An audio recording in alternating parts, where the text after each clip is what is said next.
தமிழகத்தை பொறுத்த வரைக்குமே இந்த கிட்னி கொடுக்கக்கூடிய விசாரத்தில் நாமக்கல் சுற்று வட்டாரத்தில் இருக்கக்கூடிய கிராமப்புற பகுதிகள் இன்றைக்கி எத்தனையோ மனிதர்கள், குறிப்பாக இந்த மிடில் மேன் புரோக்கர்கள், அவங்க போய் சாதாரண மக்களை ஏமாற்றி அவங்களுக்கு ஆசை வார்த்தைகளை காட்டி அவங்களுடைய கிட்னியை இன்னொருவருக்கு டிரான்ஸ்பிளான்ட் பண்ணக்கூடிய விஷயத்தை. ஆனால் இந்த முறை நடந்திருக்கக்கூடிய விஷயம் இன்னும் பூதகரமாக திராவிட முன்னேற்ற கழக கட்சியை சார்ந்திருக்கக்கூடிய முக்கிய நிர்வாகிகள் சில பேர் அந்த புரோக்கர்களுக்கு உறுதுணையாக, ஏன்னா அதை பொறுத்தீங்கன்னா அரசாங்க மட்டத்தில் கீழே இருக்கக்கூடிய தாசில்தாரிலிருந்து பல இடத்துல அப்ரூவல் சர்டிஃபிகேட் தேவைப்படுகிறது. குறிப்பாக பிளட் டோனராக இருக்கணும், குறிப்பாக பணம் வாங்காமல் அவங்க கொடுத்துருக்கணும். ஆனால் இன்றைக்கி இருக்கக்கூடிய திமுக கட்சியை சார்ந்த நிர்வாகிகள் ஒரு பக்கம் அரசாங்க அதிகாரிகளையும் அவங்களையும் கரெக்ட் பண்ணி, இன்னொரு பக்கம் கிட்னி கொடுக்கக்கூடிய கிராமப்புற மக்களையும் ஆசை வார்த்தைகள் கூறி அவர்களையும் ஏமாற்றி இதை ஒரு ஆர்கனைஸ்டு ட்ரேடாக, இது ஒரு ஆர்கனைஸ்டு ட்ரேட், ஒரு கம்பெனி மாதிரி, இண்டஸ்ட்ரி மாதிரி அவங்க செய்திருக்கக்கூடிய விஷயம் பத்திரிகை நண்பர்கள் மூலமாக கொஞ்சம் தான் வெளியே வந்திருக்கு. Tip of the iceberg. அரசாங்கம் இதற்கு தனியாக ஒரு எஸ்ஐடி போடணும், ஒரு ஸ்பெஷல் இன்வெஸ்டிகேஷன் டீம் எஸ்ஐடி போட்டு முழுமையாக இந்த விஷயத்துக்கு அடித்தளம் வரைக்கும் போய் யாரெல்லாம் அதில் இன்வால்வ் ஆகியிருக்கிறாங்க, அரசு அதிகாரிகள் உட்பட திமுகவில் இருக்கக்கூடிய நிர்வாகிகள் யாரெல்லாம் இதற்கு உடந்தையாக இருந்திருக்கின்றார்கள் இந்த மாவட்டத்தில், அது கலெக்டர் ஆஃபீஸ் வரைக்கும் போய் தான் அது வெளியே வருங்கண்ணா, அந்த அப்ரூவல் எல்லாமே. அதனால் ஆட்சி அதிகாரிகள் அந்த மட்டத்தில் தப்பு நடந்திருக்கா, இல்லை அரசியல்வாதிகள் மட்டத்தில் எந்த அளவுக்கு தப்பு நடந்திருக்கு, குறிப்பாக திராவிட முன்னேற்ற கழகத்தை சார்ந்த நிர்வாகிகள் கண்டுபிடிப்பதற்காக ஒரு எஸ்ஐடியை கான்ஸ்டியூட் பண்ணி பத்திரிகை நண்பர்கள் தொடர்ந்து கேள்வி கேட்டுக் கொண்டிருக்கின்றீர்கள். ஆனால் அரசு எஸ்ஐடி போடாமல் முழுமையாக இதற்கான உண்மை வெளியே வராது. அதைத்தான் பாரதிய ஜனதா கட்சியினுடைய எங்களுடைய கோரிக்கையும் கூட, விரைந்து உண்மையை வெளியே கொண்டு வர அரசு முயற்சி எடுக்க வேண்டும்.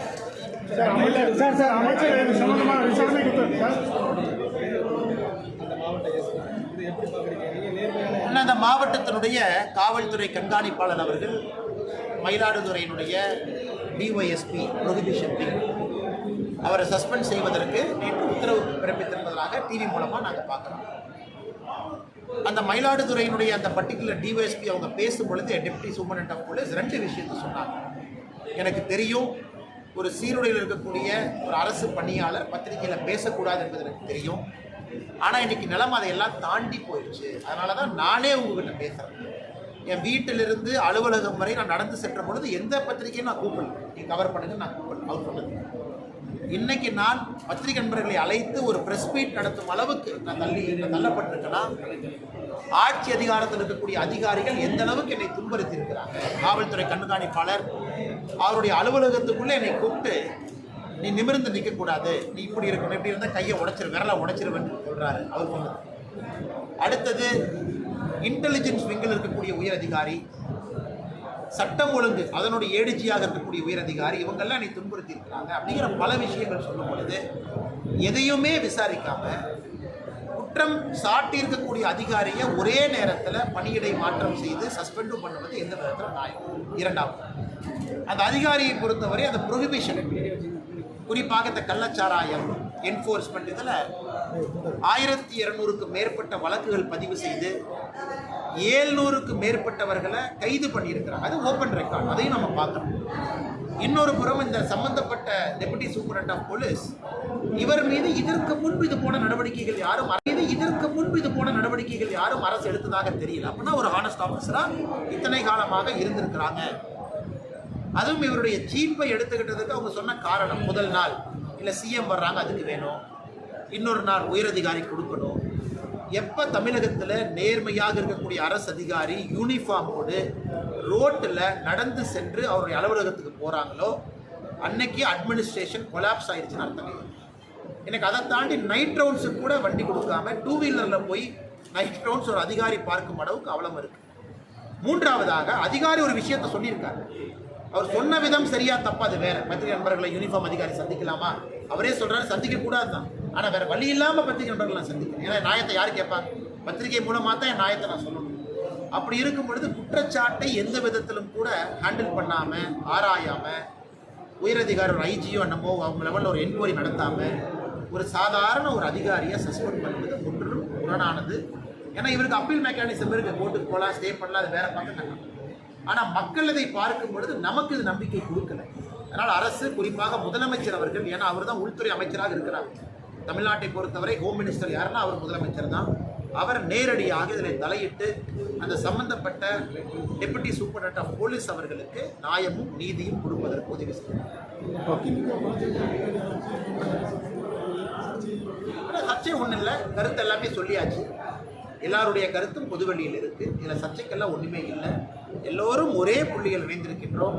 திராவிட முன்னேற்ற கழகத்தை வீழ்த்த வேண்டும் என்கின்ற ஒரே புள்ளிகள் இணைந்திருக்கின்றோம்.